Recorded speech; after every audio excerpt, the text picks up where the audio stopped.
this is from my experience as a medium. You know, all mediums, were all different. We have different experiences. And over 12 years, I've built up, you know, quite the library of experiences. And I'm so honored to be able to do that. So these experiences that I'm sharing with you tonight come directly from those on the other side who have shared them in various readings.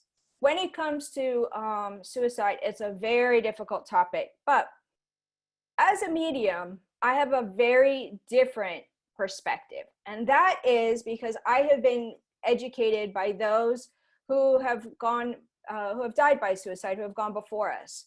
And so I'm going to break down and give you some examples directly from people who have died by suicide. So, and I'll go through several of them and then share with you what they had to say about it. And what we'll see in these stories is there's strong commonalities of just wanting to be out of pain. I didn't think that I would actually die.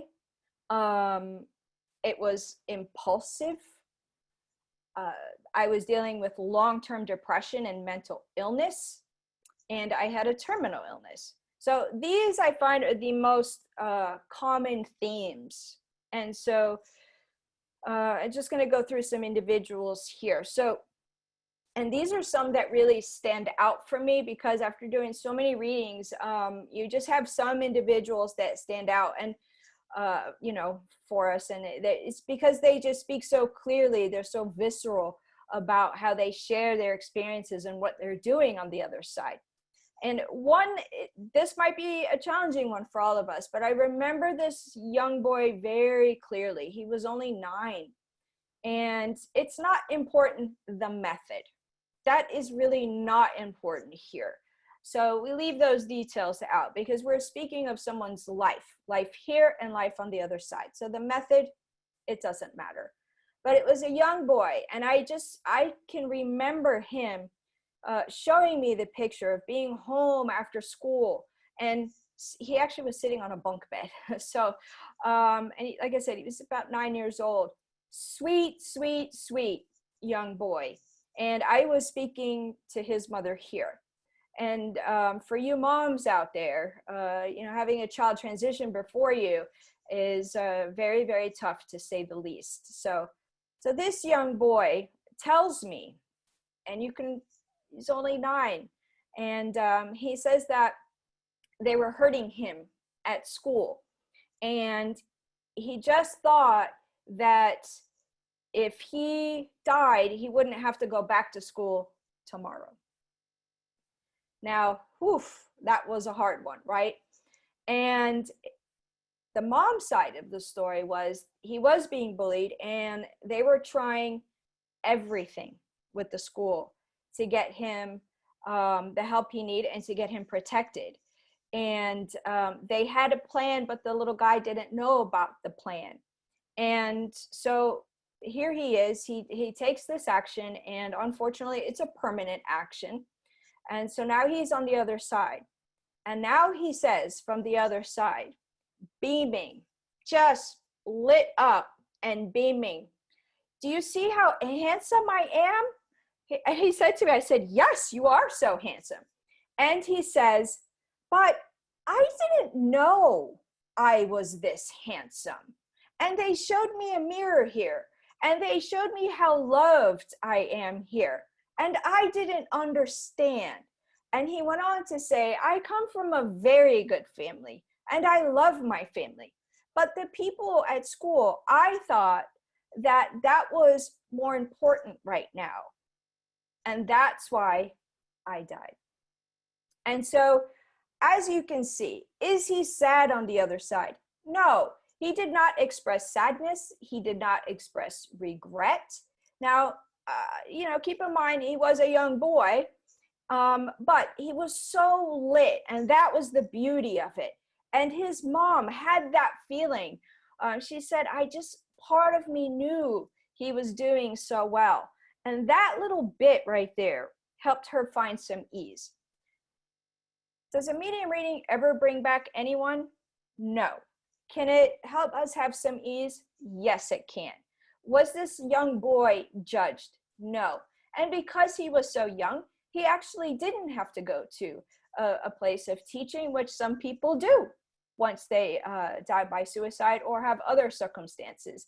And when I talk about this place of teaching, what this really is a place of support. Sometimes amongst mediums, we might say it's like, you know, an AA meeting, because it's a place for them to get extra support to help people understand why they did, you know, or why there could have been other ways. So it's really all about love and support. And you will never, ever, ever truly find judgment on the other side.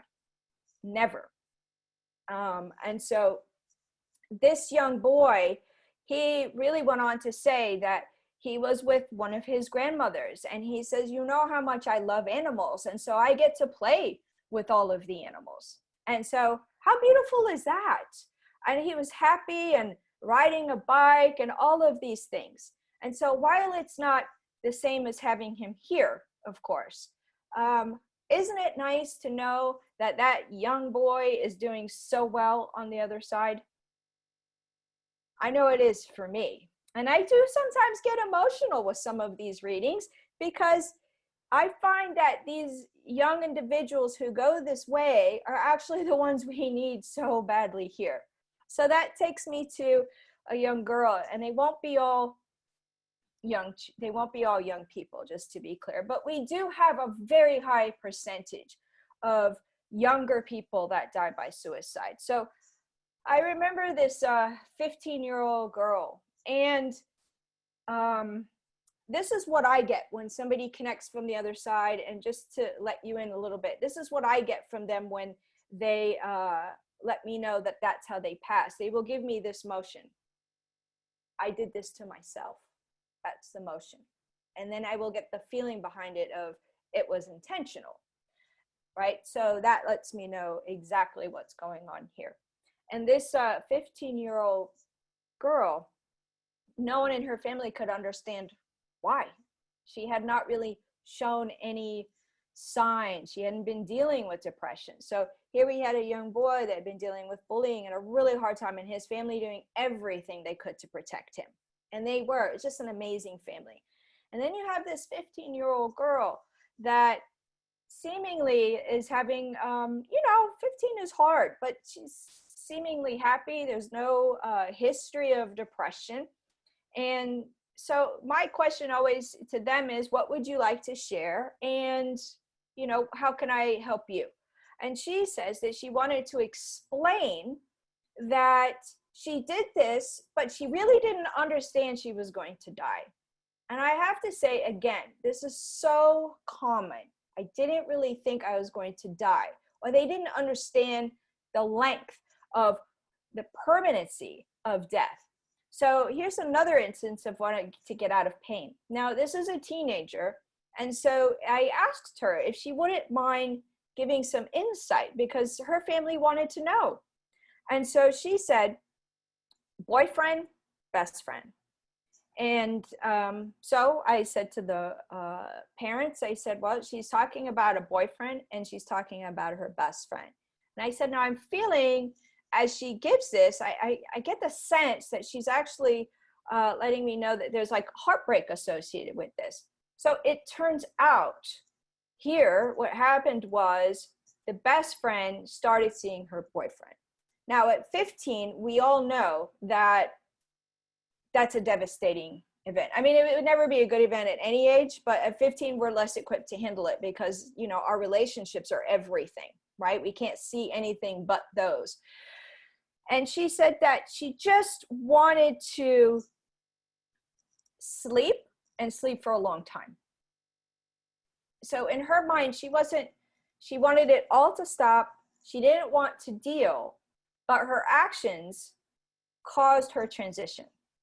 So now, again, this is not somebody who was judged on the other side, you know, and again, not really understanding the depth of how their actions are going to make this a permanent situation, right? Now, she said on the other side that she said that she was continuing her school. She was going to graduate. So for her, school was actually very important. And she had already decided some other degrees that she was going to be doing. for college. So she planned on continuing her life on the other side, much like she would have done here. And I thought that was very interesting because we are all so different. Our transitions are different. Our reasonings are different. What we do on the other side is different. And so that was what she was planning on doing. She also let her parents know that she was watching out for family here, and she would make sure that they didn't have to worry about her sibling because her sibling wasn't anything like her, and therefore her parents didn't have to keep holding so tight to her sibling for fear that her sibling would follow along. And that, when you can get a message like that, that will bring the ease down just a little bit, won't it? So doing great. And I know it can be hard to think that they're doing so great when they've transitioned this way, but again, they're not being judged. They're being loved. They're absolutely being loved. So this takes me to a young man that, oh, he stands out for me. I was at a grief retreat volunteering at a grief retreat in Chester, Connecticut. And I did the first group reading that night. And all I can remember, I could feel him. And he felt so sensitive, smart, sweet. But the thing that stood out for me, I had to keep in my mind, what is this instrument? He was playing an instrument. I could see it shiny and playing. And I'm still trying to remember. I think it was a trumpet. But I could feel like I was playing this. And he was very good at it. And he said, so he's very good. And Mom's hand goes up, and I'm describing him a little bit more. And then he put his head to the side and he says, but I did this. And so so then I began to understand, okay, so you took action that had you transition to the other side. And he said, yes, but I don't want to dwell on that because that's not what's important to me. I want my parents to know that I'm helping little kids on the other side. So he actually, and he also was about 15, if I can remember right. I believe he was about 15. And he actually connected with a lot of us that weekend, so it was very sweet. He said that he liked to help the younger kids who, for various reasons, transitioned to the other side. And his mom verified this because she said that he was always the kind of person that would help the little kids out. And so you see that personality continues on the other side. And he did say in his case that he learned that there were other ways that he could have solved his problems. He just couldn't see it at the time. And he was sorry for causing hurt to other people, but he himself was okay. So again, these are it's very difficult. But when you have somebody connecting from the other side saying how well they're doing, as a medium, I know I have to remember that the family is not doing so well. It's really hard. And yet, email after email, conversation after conversation, people get a lift out of it. They really do. So that's what we hope. We also want to take the stigma away of people are being judged. Once again, I've never had anybody say that they were judged. Now, there's a couple of other instances that are different than these younger people, because remember, there's many, many instances. And there is one here. I had a gentleman who he got over his head financially, and he made essentially a poor investment. So he wasn't good at this. He made a poor investment and it was crashing. And so that meant what his family didn't know, his immediate family, wife and kids, what they didn't know was actually he tied his house, everything, to this investment. And here he was trying to do a good thing to bring more money in, but it was a bad investment. And he told me that he had been, I think he used the word hooked, because that's not a word I would use. So essentially he was scammed. And I felt really, really bad for this man because it's an awful scenario to be in. And what he said was, I just couldn't face them. I could not face them. I felt like a failure. Now, that's tough because sometimes we don't make good decisions. And when somebody is so hard on themselves, their loved ones say, well, there's all the different ways we could have worked through it. he didn't give them an opportunity, and so he did express some understanding. He said it was a rash decision and he just didn't know how to cope with it. And he says now that he's on the other side, though, he's really come to understand that he's loved as he is. And so in his case, he said that he went to some areas on the other side to work on healing for himself, and he was feeling really great. And so he has been able to find the peace on the other side that he wasn't able to find here. So he did, like I said, he did express some, regret is a strong word. It's not a word that we really get from the other side so much, but the way that he could, see a different way, and so sometimes that happens, but, the fact that he was getting help was excellent, because now, because he was working on himself and getting that kind of help, when it would be time for him to come back in the next lifetime, he would be a healed individual. So great guy. I felt really bad for him because, again, it seems to be always the people that are just so over responsible, they just want to take care of everyone. And sometimes it just becomes too much. Even for a moment, it becomes too much. And yet the other side is always knowing and loving what's going on. And so sometimes we have those instances where just that moment, I don't know what to do. I cannot see another way out. I have failed. And the person takes action that causes them to transition out.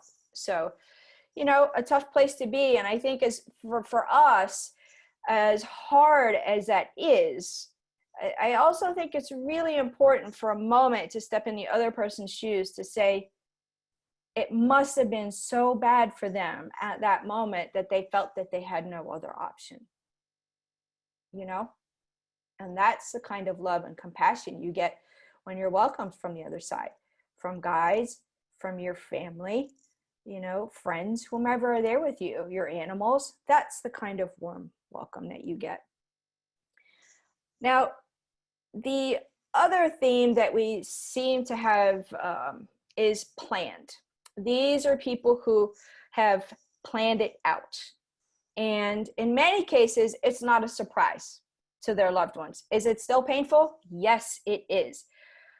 But what makes these a little bit different is there's two scenarios where people in general seem to plan it out. And that is one that somebody's been dealing with mental illness for years and years, and it's been a struggle, and they have tried everything, and they just cannot get that lift, to have a different point of view.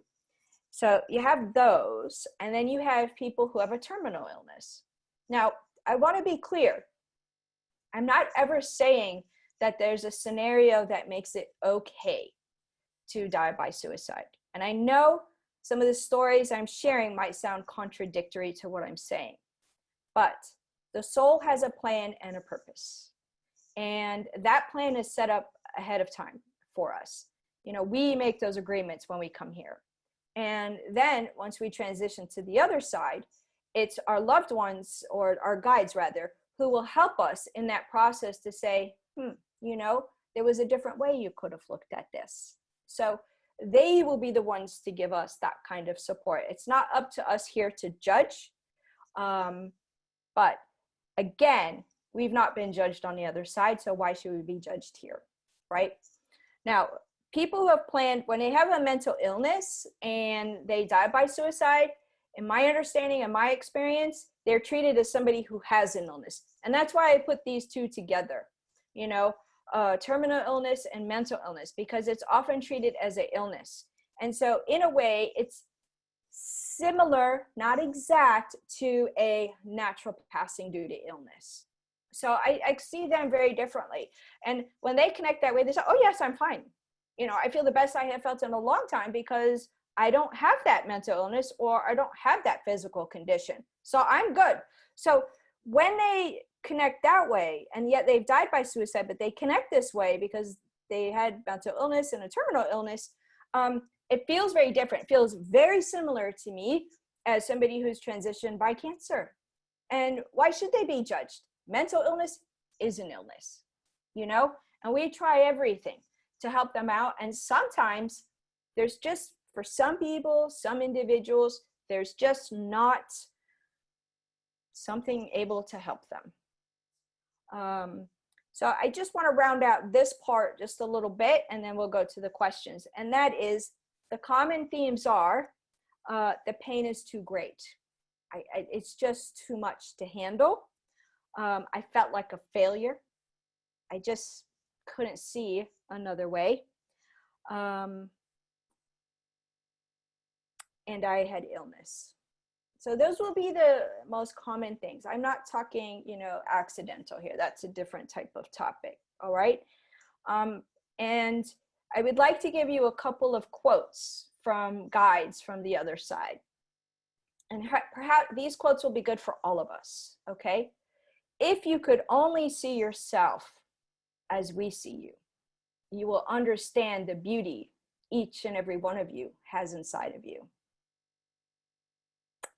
First time that was shared with me, it was really touching. It's still touching. And the analogy I can give you to that is, for those of you who just get so excited about a newborn baby and all the possibilities there, that's how the other side views us, you know, all sides of us. So we can always learn and grow, but each soul has a purpose. We all do. Maybe we don't always figure it out right away. Perhaps it takes us a while to figure it out, but we all have a purpose. And so that is important.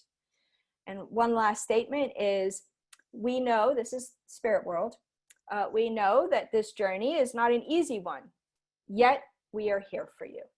So please do keep in mind, when at times you feel so alone, so lonely, no one is around, if you can pause and just let yourself relax for a moment and just say, okay, maybe I don't know you, maybe I can't feel, but I know my loved ones are with me, or my guides are with me.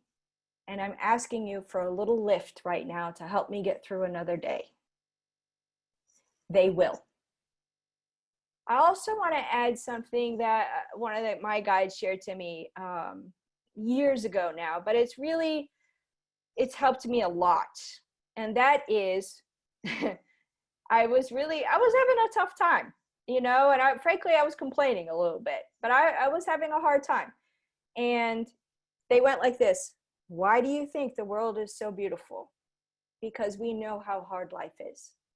And so God has created a beautiful world full of colors, textures, experiences. Maybe we don't always see those colors and textures so bright, you know, but it is there for us to enjoy, because God knows how hard this life is. And it can be very challenging, and it can be very rewarding. So I want to thank you all so much for joining us tonight. Tomorrow will be a little bit different. So tomorrow, like I said earlier, I'll be sharing my experience of what it is like to be suicidal, because a lot of people don't. If you haven't been in that place, be thankful, because when you have been in that place, it's a tough place to be, and it's a tough place to get out of. But if you have not been in that place, and you have people who around you who have or are in that place, perhaps understanding what they're going through might help you understand what it is like. That's really the goal of this. It's not to say, oh, woe is me, and I got through this. It's more to, because a lot of people think it's selfish, you know, dying by suicide is selfish. Well, you know, I have to say, during those times, I didn't feel selfish. I was in a lot of pain. And we've seen that through some of the brief descriptions from those on the other side. It really comes down to wanting to stop pain. So if I can explain what it's like and take some of the guilt off that people carry, then if I could do that for one person, then I feel like I've touched in a good way. That's all I'm looking to do. So thank you all so much for listening, for participating. And I hope you all are managing during these times. And please, please do take good care of yourselves. Thank you so much.